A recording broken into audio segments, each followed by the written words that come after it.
નારાયણ શ્રીમન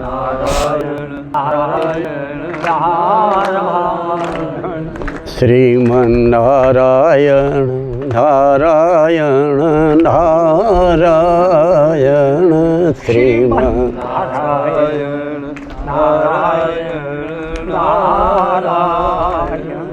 ભજમન નારાયણ નારાયણ નારાયણ ભજમન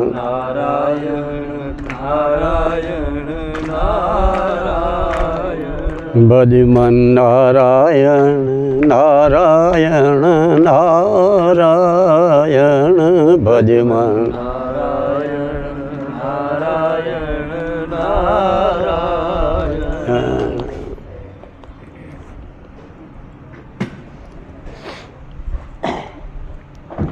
બોલે તે બીજો નહીં, પરમેશ્વર પોતે. અને આ બધા સાંભળી રહ્યા એ પણ પરમેશ્વર પોતે. કબીર કુઆયક પનિહારી અનેક, બર્તન સબ ન્યારે ન્યારે, પાણી સબ મેં એક. નામ જુદા હોય, આકૃતિ જુદી જુદી હોય, પણ મારો નારાયણ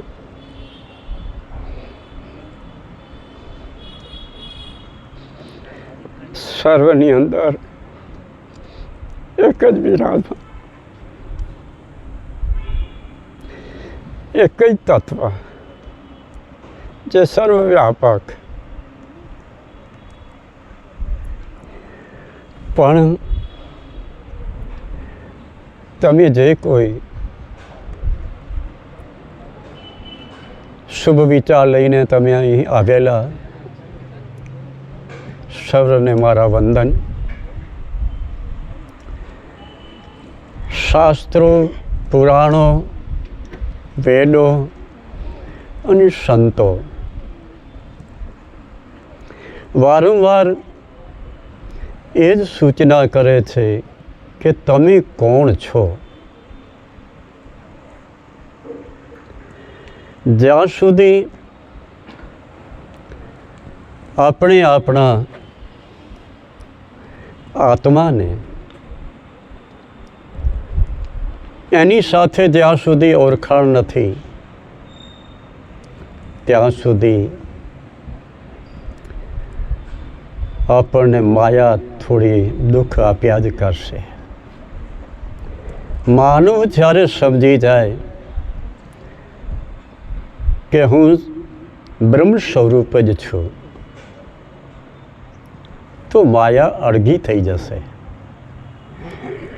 જ્યારે બ્રહ્મનું નામ રામ કહો, શિવ કહો કે કૃષ્ણ કહો કે જગદંબા કહો, એ નામનું જ્યારે જપ થાય, સ્મરણ થાય, ત્યારે માયા તમારી પાસે હાથ જોડીને ઊભી રહે. કારણ કે માયા પરમાત્માની દાસી છે. નામ સ્મરણ કરવાથી માયા ભક્તિ બની જાય. તમને ભક્તિમાં સાથ સહકાર આપે એવા આપણા શાસ્ત્રો અને સંતો કહે છે. તો વધારે તો મારે બોલવું નથી, પણ એટલું જરૂર કહું છું કે તમારા આત્માને જે તમારી અંદર વિરાજમાન છે, જેની પ્રેરણાથી આ શરીર જે કામકાજ કરી રહ્યો છે, એ હું કરતા નથી, કરનારું કોઈક છે,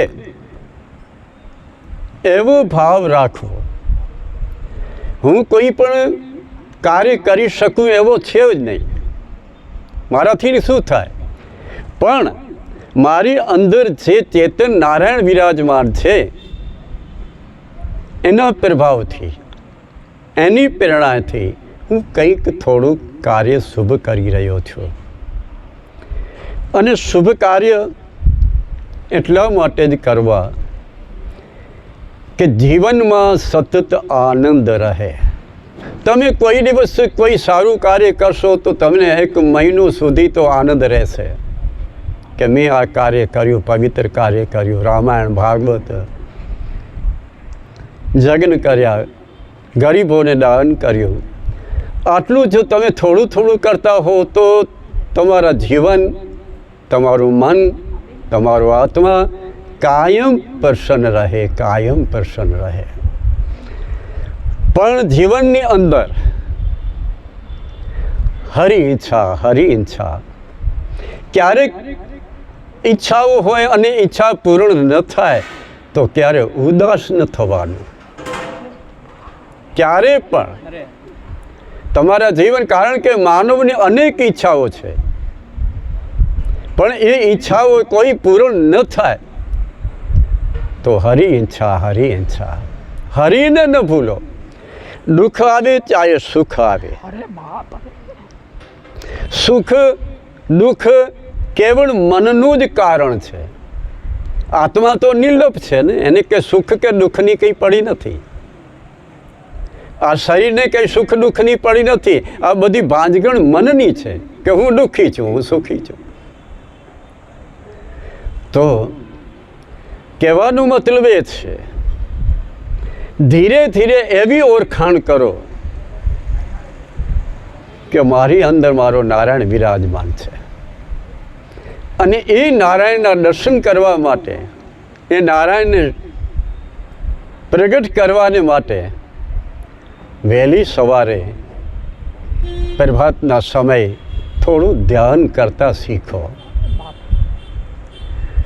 થોડીક માનસિક સેવા કરો. મન, માનસિક સેવા અને તમારા ઈષ્ટનું ધ્યાન કરવાથી જ મન શુદ્ધ થાય છે, એવા સંતો બોલ્યા છે અને શાસ્ત્રો ભાગવત બોલે છે. અને જ્યાં સુધી મનની શુદ્ધિ નથી ત્યાં સુધી મારો અને તમારો સત્કર્મ પણ સફળ નહીં પામે બાપા. ત્યાં સુધી સફળતા નહીં મળે.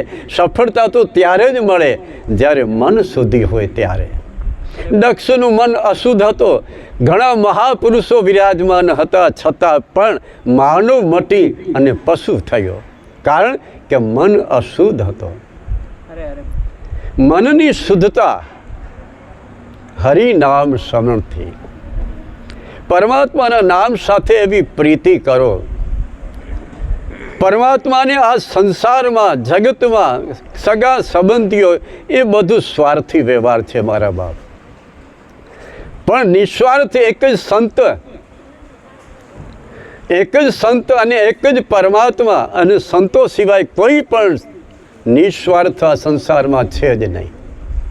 બધા સ્વાર્થી જ છે. તો હરિનામ જાપ કરવાથી મનની શુદ્ધિ થાય. હરિનામ જાપ કરવાથી વારંવાર હરિની યાદ આવે, પરમાત્મા યાદ આવે. એના સ્વરૂપ સાથે થોડો પ્રેમ કરતા શીખવું જોઈએ. જગતમાં તો સુખ તો છે જ, પણ નારાયણ નારાયણ નારાયણ. હું અને તમે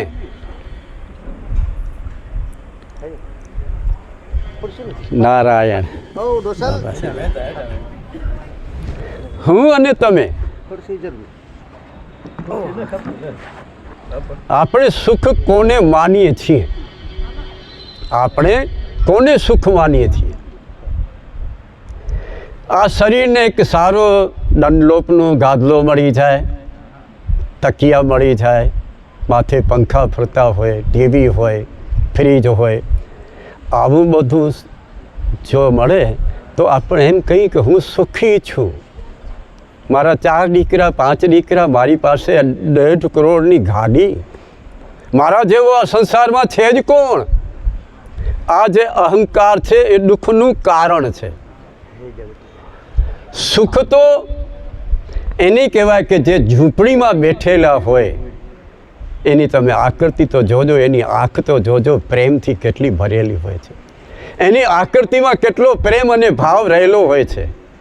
નહીં તો ઝૂંપડીઓ હોય છે, ગરીબ માણસ હોય છે, પણ મનની શુદ્ધતા છે. જ્યાં સુધી તમારા મનની અપેક્ષાઓ છે, ઈચ્છાઓ છે, ત્યાં સુધી તમે સુખી નથી નથી ને નથી. શરીરને સુખ મળ્યો એ સુખ નથી. જેનું મન આનંદ સ્વરૂપ છે એ સુખ કહેવાય. જેનું મન પ્રસન્ન 24/24 કલાક જ્યારે તમે જાઓ ત્યારે આનંદમાં બેઠો. અરે બાપા, તમે બપોરે જમી અને આરામ કરતા હો ડનલોપના ગાદલા ઉપર અને કોઈ સજ્જન માણસ આવે ત્યારે હસતા હસતા તમે ઊભા થાઓ ને, એનું નામ સુખ છે. મોઢું વાંકું થઈ જાય કે આવા ટાણ શું કામ આવ્યો, એ સુખ નથી. શરીરને સુખ મળે એ સુખ નથી. સુખ એને કહેવાય જેનું મન પ્રસન્ન છે, જેનું મન આનંદિત છે, એને સુખ કહેવાય. પૈસા તો આજે ઘણા માણસો પાસે છે બાપા, અબજો છે, પણ ક્યાં સુખ ભોગવે છે? અશાંતિ જ ભોગવે છે. કારણ કે શાંતિ અંદરથી મળે ને બહારથી શાંતિ નથી. તીર્થોમાં કોઈને શાંતિ મળી? તમે એકવાર વિચાર કરી લેજો. ઘણા બધા આજે તીર્થો થયા જ કરે છે. ગંગાજીમાં ટબકી મારો છો, શાંતિ આજ દિવસ સુધી મળી ન મળે. કારણ કે એની પાસે શાંતિ છે જ નહીં. જેની પાસે જે વસ્તુ નથી એ તમને શું આપે? જેની પાસે શાંતિ છે એના ચરણ પકડો, જે તમને આપી શકે. જેને કંઈક સ્વાર્થની લાગણી છે, જેને કંઈક ખપે છે, કે એની કંઈક જરૂર છે, જેની કંઈક ઈચ્છાઓ છે, એની પાસે શાંતિ ન જ હોય. મને કાંઈ નથી ખપતો એવો ભાવ જ્યારે અંદરથી પ્રગટે, એવો જ્યારે મન કહે કે હું તો રામ રૂપ છું, મારે ક્યાં કોઈ વસ્તુની જરૂર છે? મારો રામ મને માનવ શરીર આપ્યો છે, હવે બીજું મારે શું જરૂર? અને માનવ શરીર એટલા માટે મળ્યો છે રામને પ્રગટ કરવા માટે, રામનો આનંદ મેળવવા માટે આ માનવ શરીર મળ્યો છે. આ માનવ શરીર મોજ મજા કરવા માટે નથી, બિરાજો વિમલો ખાવા માટે નથી, ગાંજા પીવા માટે આ શરીર નથી. આ શરીર કોઈક સંતને માટે ઘસાવો, કોઈ ગરીબને માટે આ શરીરને ઘસાવો, એનું નામ શાંતિ, સુખ અને આનંદ છે. થોડું વિચાર કરજો કે મારા જીવનની અંદર મેં કંઈ સત્કર્મ કર્યું? સત્કર્મ કરતા શીખો અને અહંકાર છોડી દો. સંત મિલન કો જાઈએ તજ માન મોહ અભિમાન. તારા અહંકારને છોડીને સત્કર્મ કર. હું કરતા નથી, કરનારો કોઈક છે. હું શું સમાજને સુધારું? એની ખાલી પવિત્ર દૃષ્ટિ થશે તો સમાજ શું, આખો વિશ્વ સુધરી જશે. એની આંખમાં એટલો તેજ અને પવિત્રતા છે. હું શું સુધારી શકું? સુધારનારો તો કોઈક બેઠો છે અને બોલવા વાળો પણ અંદર બેઠો છે. જો આ અંદર બેઠેલો બોલી ન બંધ કરી દે કે મારે નથી બોલવું, તો આ પિંડને 4 જણા ઉપાડવા વાળે ખપે. આ શરીરને બોલવા વાળો પણ અંદર બેઠેલો છે, એ બોલે છે અને એને તમે ઓળખતા નથી. એને ઓળખવા માટે કંઈક પ્રયત્ન કરો, કંઈક પુરુષાર્થ કરો કે હું કોણ છું? હું નારાયણ છું. મારી કોઈ જાતિ સાથે સંબંધ નથી.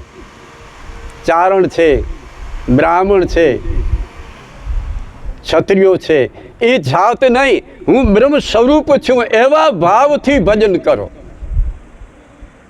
મારો નારાયણ છે અને એ નારાયણના ગુણગાન ગાયા કરો. માણસના તમે વાખાણ કરશો, એ વાખાણ તમને શું કામ આવશે?